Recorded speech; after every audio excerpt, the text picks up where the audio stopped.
प्रिय मित्रों, कहा गया है त्रिया चरित्रम पुरुषस्य भाग्यम दैवो न जानाति कुतो मनुष्यः। प्रिय मित्रों, संसार में कुछ ऐसी स्त्रियां होती हैं जो अपने पति एवं परिवार के साथ अपने निहित स्वार्थ की पूर्ति के लिए ऐसे ऐसे जघन्य पापपूर्ण कृत्य करती हैं और बाद में सफाई दे करके उनके सामने अपने को सही साबित करने की कोशिश करती हैं। कुछ तो ऐसे भी होती हैं, इतना साहस होता है कि अपने पति को भी ज़रूरत पड़ने पे मार देती हैं और फिर सती होने का स्वांग करती हैं। रामायण की एक चौपाई याद आ रही है।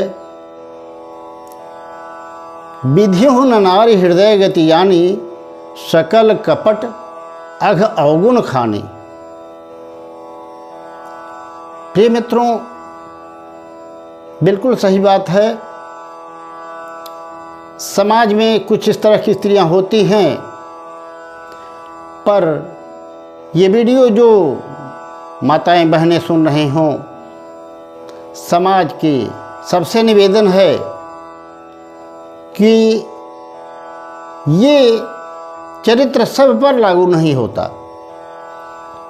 सब एक जैसी नहीं होती हैं, पर समाज में कुछ इस तरह की स्त्रियां भी होती हैं जो अपने पति को, परिवार को धोखा देती हैं, रात दिन धोखे में रखती हैं और अपनी स्वार्थ पूर्ति के लिए उनके सामने सती होने का स्वांग करती हैं। इसी से संबंधित एक कहानी हम आपके सामने रखने जा रहे हैं। प्रिय मित्रों, प्राचीन समय की बात है। एक राज्य था चंपापुर, जिसमें एक राजा रहा करता था।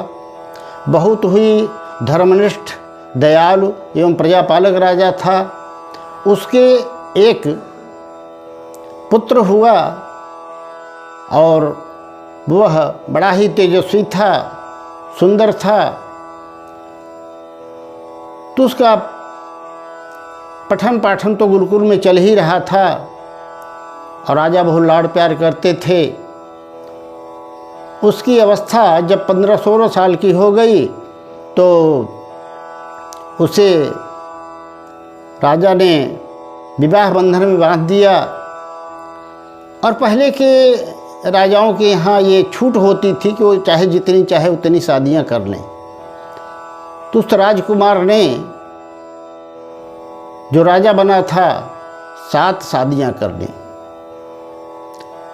और उनके पिता को लगा कि अभी इसकी शिक्षा अधूरी है, इसलिए इसे गुरुकुल में जाना चाहिए। और उनके निर्देश पर वह राजकाज भी देखता रहा और गुरुकुल अपने गुरुजी के पास जाकर के शिक्षा भी ग्रहण करने लगा। एक दिन की बात है, वह जा रहा था तो रास्ते में उसे एक पनिहारिन मिली और उसने पूछा, आप कहाँ जा रहे हो? उन्होंने बताया, मैं विद्या अध्ययन करने के लिए गुरुकुल जा रहा हूँ। तो उस स्त्री ने कहा, क्या तुमने त्रिया चरित्र पढ़ा है? वो राजकुमार ने कहा, भैया मैंने सारी पढ़ाई तो की, पर यह त्रिया चरित्र क्या होता है इसे मैं नहीं जानता। उसने हंसकर कहा, तब आप क्या जानते हैं? और जाकर के अपने गुरुजी से त्रिया चरित्र के बारे में ज़रूर पढ़ लीजिए, नहीं तो आपकी विद्या अधूरी रह जाएगी। अब राजकुमार के मन में ठेस लगी, थोड़ा सा मन में गुरु के प्रति अश्रद्धा भी आई कि इन्होंने क्यों छिपाया, सारी विद्या सिखाई पर त्रिया चरित्र नहीं सिखाया। क्रोध में था, आंखें लाल लाल हो रही थी। गुरुजी के पास गया, निवेदन करके प्रणाम करके बैठ गया। गुरुजी ने चेहरा देखा तो पूछे, क्या बात है बेटा, बताओ। उसने कहा, गुरुजी आपने सारी विद्याएं हमें पढ़ाई, पर यह त्रिया चरित्र क्या होता है इसके बारे में मुझे कुछ भी नहीं बताया। यह गोपनीय क्यों रखा, और मुझे आप इसको बताइए। गुरुजी ने कहा, देखो बेटा, ये त्रिया चरित्र ऐसा होता है कि इसमें जान का खतरा रहता है, और इसे न जाने तो ही अच्छा है। पर वह जिद पर अड़ गया राजकुमार। उसने कहा, नहीं, कुछ भी हो पर आप मुझे वह विद्या सिखाइए। 1 वर्ष तक अध्ययन किया और उसका अध्ययन पूरा हुआ। जाते समय गुरुदेव ने उसे एक हार दिया कि यह हार लो, जब तुम इसे पहन लोगे तो तुम्हें कोई दिखाई नहीं पड़ेगा, तुम किसी को दिखाई नहीं पड़ोगे, बाकी जो लोग तुम्हें देखेंगे वे तुम्हें पहचान नहीं पाएंगे, तुम्हारा रूप बदल जाएगा। और जाओ, अपने घर से रात्रि को निकलना, और तब तुम्हें प्रैक्टिकली ज्ञान त्रिया चरित्र का हो जाएगा। अब वह राजकुमार अपने घर आया, गुरु के निर्देशानुसार रात्रि को निकला तो उसने देखा कि अर्धरात्रि में वही जो पनिहारिणी मिली थी वह अपने हाथ में भोजन की थाल सजा करके वन की ओर चली जा रही है। उसके मन में शंका हुई, ये कहाँ जा रही है, इसे देखना चाहिए। और तब वह उसका पीछा करने लगा, और जा कर के देखता है जंगल में एक जो जादू का टोना करने वाला होता है, जादूगर, वह महात्मा के वेश में बैठा हुआ था।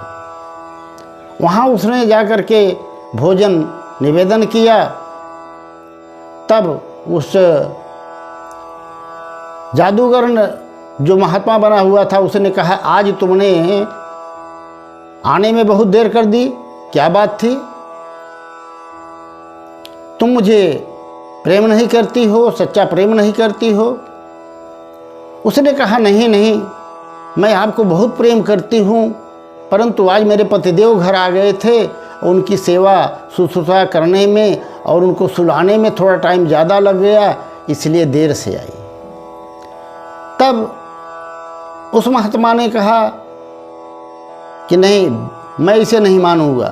तुम अगर जाकर के अपने पति का सर काट करके लाओगी, प्रमाण दोगी, तब मैं मानूंगा कि तुम मुझसे प्रेम करती हो। उसका इतना कहना था कि वह पनिहारिणी अपने घर आई और सोते हुए पति का सिर काट करके उस जादूगर बने महात्मा के पास लेकर पहुंच गई। और जैसे ही सिर को दिखाया तो उस महात्मा ने कहा, अरे दुष्टा, ये तूने क्या किया? तूने अपने पति को ही मार डाला, और जब तू अपने पति की नहीं हुई तो मेरी क्या होगी? कल तीसरे के लिए मेरे साथ भी कुछ भी कर सकती हो, इसलिए निकल जाओ मेरे यहाँ से, भाग जाओ, मैं तुम्हें कतई नहीं रखूँगा। उसने, उस स्त्री ने बहुत गिड़गिड़ाया, रोया, पर अब न घर की थी न घाट की थी। लाचार क्या करे, धक्के दे करके उस महात्मा ने निकाल दिया तो घरे आई, और सुबह जानबूझ करके रोटना पीटना, झूठे के आंसू बहाना, चिल्लाना शुरू कर दिया। और गांव वाले जुटे तो कह दिया कि हमारे पति को किसी ने मार दिया है और मैं इसके साथ सती हो जाऊंगी। वहाँ पर वह राजकुमार भी था जो त्रिया चरित्र की विद्या सीखा था। वह अपना हार पहने हुए था और जब वो सती होने लगी तो यह राजकुमार उनके पास गया तो उस पनिहारी ने कहा कि देखो मेरी एक सीख ले लो, आप जब कभी भी चटाई पर बैठने का अवसर आए तो उसे झाड़ करके तब बैठना। उसने ये बात सुन ली और सुन करके पुनः अपने घर चले आए। पनिहारिन वहीं पर सती हो गई। राजा दूसरे दिन पुनः रात्रि को निकला और जाकर के चौरास्ते पर खड़ा हो गया तो देखता क्या है कि उसकी 7 पत्नियां एक साथ उसी ओर जा रही थी जहां वह जादूगर महात्मा था। अब ये राजकुमार हार तो पहने हुए था, किसी ने इनको पहचाना नहीं, पर कोई रास्ते का आदमी समझ करके सांप में पकड़ लिया और राजा तो पहचान गया कि मेरी पत्नियां हैं। बड़ा आश्चर्य हुआ कि ये भी ऐसा कर सकती हैं, वो कभी जीवन में सोचा भी नहीं था। पर बात मन में ही दबा करके उनके साथ चल दिया। उन्होंने कहा कि ये मेरा सामान सब लेते चलो और हमारे साथ चलो। अपनी पत्नियों के साथ वह गया और जब उस ढोंगी महात्मा के पास पहुंचा तो उन स्त्रियों को भी उस महात्मा ने डांट लगा करके पूछा, ये कौन है, इसको साथ में क्यों लेकर आई? उन्होंने कहा, महाराज ये रास्ते में ऐसे मिल गया था, हमारा सामान ढोने के लिए हम इसको साथ लेते आई। तो बोले ठीक है, रात ये यहीं पे रह लेगा। और अंदर उसको भेज दिया। जहाँ एक कमरा था उस पर चटाई बिछी हुई थी। उसने बोल दिया कि जा कर के चटाई पर सो जाना। और जब यह चटाई के पास पहुंचा तो पनिहारिन की बात याद आ गई। उसने चटाई को उठाया और जैसे ही उठा के झटका तो देखता क्या है, वहाँ एक बहुत बड़ा कुआं था जिस पर चटाई रखी थी। उसे समझ में आ गया कि अगर मैं इस पे सोता तो कुएं के अंदर चला जाता। कुएं में बहुत से लोग फंसे हुए थे। अब राजकुमार वहाँ से भागा। अब जब वहाँ से भागा तो हार तो भूल गया था, पहना नहीं था। रानियों ने पहचान लिया और उस ढोंगी महात्मा को बताया, ये मेरा पति है, ये हम लोगों को देख चुका है और हमें मृत्युदंड दे देगा। तो उस जादूगर और उसकी पत्नियों ने उसका बहुत पीछा किया, पर वह राजा तेज तो था ही, दौड़ते दौड़ते अपने महल में पहुंच गया। ये लोग नहीं पाए, फिर वापस चले गए। तब उन राजा की पत्नियों ने उससे निवेदन किया कि इससे मेरा कोई उपाय कीजिए ताकि जान बच सके। तब उसने एक लोहे की कील दी, जादुई कील। कहा कि इस कील को किसी तरह से इस राजा के माथे में ठोंक देना तो यह अपनी सारी शक्ति सामर्थ्य खो बैठेगा और तब तुम लोग मिलकर के इसे आराम से मार सकती हो, अपने रास्ते से हटा सकती हो। रानियां वहाँ से वापस आईं। राजा सब जानता था। उन्होंने बहाना बना दिया कि महाराज जी वो जादूगर थे, उसने कोई टोना जादू कर दिया था, हम लोग विवश होकर के वहाँ चली गई, हमारी कोई इच्छा नहीं थी।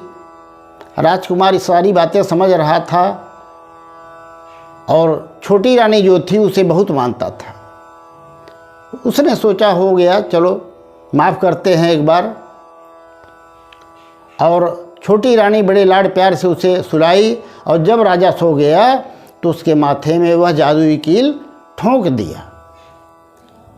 और जब ठोंक दिया तो राजा निष्प्राण हो गया, उसकी सारी शक्ति समाप्त हो गई, सामर्थ्य। और तभी सारी रानियां आकर के उसे मारने का, जान से मारने का प्रयत्न करने लगी। पर वह भी राजा था, किसी तरह से छुड़ा करके भागा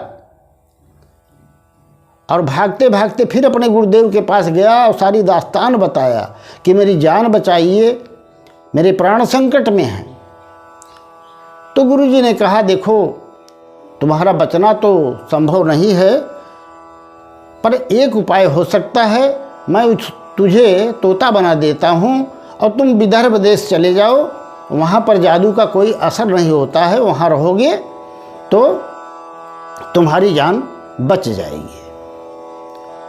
और जब कोई सुंदर युवती तुमसे प्रेम करने लगे, सच्चे दिल से प्रेम करने लगे, तब तुम समझ लेना कि तुम अपने सही रूप में आ जाओगे और पुनः तुम्हारे दिन लौट आएंगे।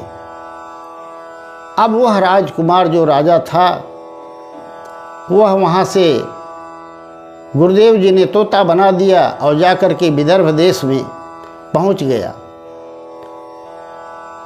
और जब वहाँ पहुँचा तो एक पेड़ की डाली पर बैठा ही था कि एक बहेलिया आया, उसको पकड़ लिया। इधर रानियों ने घोषणा करवा रखी थी,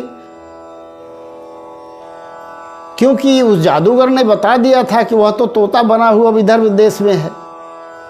तो रानियों ने घोषणा करवा दी थी कि जो भी तोता पकड़ के ले आएगा उसे 5 अशर्फियां दी जाएंगी। अब ये बात तोते को भी पता थी, बहेलिया इसीलिए गया भी था कि अगर इस तोते को पकड़ के हम ले जाएंगे और रानियों को दे देंगे तो हमें 5 अशर्फियाँ मिल जाएंगी। उसने तोते को किसी तरह से पकड़ लिया और पकड़ करके लेकर के चल दिया। थोड़ी दूर चला था कि उस तोते ने, क्योंकि वह राजकुमार था, विद्वान था, बुद्धि तो उसके पास थी ही, उसने उस बहेलिया से कहा कि तुम मुझे कहाँ ले जा रहे हो, क्या करोगे, तुम्हें क्या लाभ होगा मुझे पकड़ने से। उसने बताया कि मैं तुझे ले जाऊंगा और सौंप दूंगा जिसको, तो तुम्हारे बदले हमें 5 अशर्फियाँ मिलेगी। तोते ने कहा, सुनो मेरी एक बात सुनो, तुम जो है इसी देश में रहो और मैं तुम्हें 50 अशर्फियाँ दिलवाऊंगा। अब तो बहेलिया के मन में लालच आ गया, कहाँ 5 कहाँ 50। तो कहा कैसे दिलवाओगे। उसने कहा जैसे मैं कहूँ वैसे करते जाना। उस राजा के यहाँ, विदर्भ नरेश के यहाँ एक हाट लगती थी, बाजार लगती थी। तो राजा के यहाँ से निर्देश था कि जो भी वस्तु कोई नहीं खरीदेगा उसे राजा खरीदेगा। और बाजार में उस तोते ने कहा, बाजार में मुझे लेकर के चलो, वहाँ मैं अपना मूल्य बताऊंगा, तुम्हें कुछ बोलना नहीं है। अब बाजार में जितने भी लोग आते तो तोता इतना दाम बता देता कि कोई उसे नहीं खरीदता, सब वापस चले गए। अंत में राजा के सिपाही आए, उन्होंने देखा कि केवल एक बहेलिया और एक तोता बचा हुआ है, बाकी सब सामान बिक गया है, बाजार खाली पड़ा है। पर राजा का ये नियम था कि जो भी चीज बची रहेगी उसे वह खरीदेगा। सिपाहियों ने जाकर के बताया राजा को सारी बात। राजा सिपाहियों को लेकर के आया और बहेलिया से पूछा कि तुम अपना तोता कितने दाम में दोगे। उसने कहा अपना मूल्य तो तोता ही बताएगा। तब तोते ने कहा, महाराज इस बहेलिया को जो 50 अशर्फियाँ देगा वही मुझे ले जा सकता है। और जब राजा को ये समझ में आया कि मेरा नियम टूट जाएगा, तो 50 अशर्फियाँ उस बहेलिया को दिलवा दी और तोता अपने घर ले आया। तोता बहुत ही अच्छी अच्छी बातें करता था, बहुत ही प्रिय था, सबको बड़ा अच्छा लगने लगा था। और राजा की एक बेटी थी, सर्वांग सुंदर खोड़सी कन्या। वह तोते को बहुत प्यार करती थी और खिलाने पिलाने, नहलाने धुलाने का काम करती थी। एक दिन जब वह उसे स्नान करा रही थी तो उसके सिर में एक कील दिखाई पड़ी, जिसे उसने निकाल दिया। और जैसे ही उसने कील निकाला तो वह तोता राजकुमार के रूप में प्रकट हो गया। और वह राजकन्या अचंभित रह गई। और तब उस राजकुमार ने अपनी पूरी दास्तान उस कन्या को बता दिया, राजकुमारी को बता दिया। राजकुमारी उस राजकुमार को बहुत ही प्रेम करने लगी और दिन में तोता बना देती और रात्रि में पुनः कील निकाल करके उसे राजकुमार के रूप में रखती। इधर ये बात धीरे धीरे जब पता चली तो ये जादूगर उन 7 रानियों को नर्तकी बना करके उस राजा के यहाँ, विदर्भ नरेश के यहाँ पहुँच गया। राजा ने पूछा, आप लोग कौन हैं? उन्होंने बताया, भाई हम लोग बहुत सुंदर गायन करते हैं, नृत्य गान का कार्यक्रम करते हैं, आप हमारा सुनेंगे तो खुश हो जाएंगे। राजा ने आदेश दे दिया, करो। उन लोगों ने बहुत बढ़िया नृत्य किया। और इधर राजकुमार अपना हार पहने हुए था। उसने देख लिया, जान लिया, पहचान लिया कि ये तो वही ढोंगी महात्मा है, जादूगर है, और ये मेरी पत्नियां हैं, यहाँ भी मुझे खतरा है। तो उसने जो है राजकुमारी को बता दिया था कि अगर ये लोग मुझे मांगे तो तुम किसी भी सूरत पर नहीं देना, और ज़्यादा दबाव पड़े तो मुझे उठा करके फेंक देना। इतना समझा करके उधर नाच गान संपन्न हुआ। राजा प्रसन्न हुए और बोले, आप लोग बताइए क्या चाहिए आप लोगों को। तब उस पाखंडी साधु ने कहा कि महाराज, अगर आप देना ही चाहते हैं तो आपके यहाँ जो एक तोता है वह हमें दे दीजिए। अब राजा वचन हार चुके थे, वचन के पक्के थे। उन्होंने आदेश दिया कि जाओ भाई, तोता ले आकर के इसको दे दो। पर वह राजकन्या जो थी, राजकुमारी, ने मना कर दिया सिपाहियों की कि मैं यह तोता कदापि नहीं दूंगी। जाकर के उन्होंने बताया तो राजा स्वयं आए और बोलने लगे, बेटी देखो, ये मेरी बात का सवाल है, स्वाभिमान है मेरा, मैं कह चुका हूँ, इसलिए तोता दे दो। और तब राजकुमारी ने वहीं पर जो है पिंजरे सहित तोते को पटक दिया। और इतने में होता क्या है कि वह तोता सरसों के दाने बन गया। और तब वह जो पाखंडी जादूगर था कबूतर बन गया। कबूतर बन करके आकर के सरसों के दानों को खाने लगा। उसी में राजकुमार एक दाने में था। वह लुढ़कते लुढ़कते एक सरोवर में गिरा और बाज बन गया। और बाज बन करके आया, उस कबूतर को मार डाला। और मार डालने के बाद और तब उस राजकुमारी के पास गया, उसने कील निकाल दी और वह राजकुमार के रूप में राजा के सम्मुख प्रस्तुत हुआ। उसने अपनी सारी दास्तान बताई और राजा की बेटी ने कहा, पिताजी ये राजकुमार हैं, मैं बहुत दिन से जानती हूँ, परंतु मैं डर की वजह से नहीं बता पा रही थी। मैं इन्हें बहुत प्रेम करती हूँ, हृदय से प्रेम करती हूँ, इनके बगैर मैं जी नहीं सकती। आप मेरी शादी इनके साथ कर दीजिए। मित्रों, राजा ने अपनी बेटी की बात सुनी और सारी बात जब जान ली कि इस राजकुमार के साथ इतना बड़ा धोखा किया है इसकी पत्नियों ने, तो उसने उन पत्नियों को कारागार में डलवा दिया, जेल में डलवा दिया। और वह पाखंडी जादूगर तो समाप्त हो ही चुका था, उसका जादू भी नहीं चला वहाँ पे। अब राजकुमार की शादी उस राजकुमारी से हो गई और बड़े प्रेम से, आनंद से अपना राजकाज चलाने लगा और अपने देश लौट आया। उसके दिन फिर खुशहाली में बदल गए। मित्रों,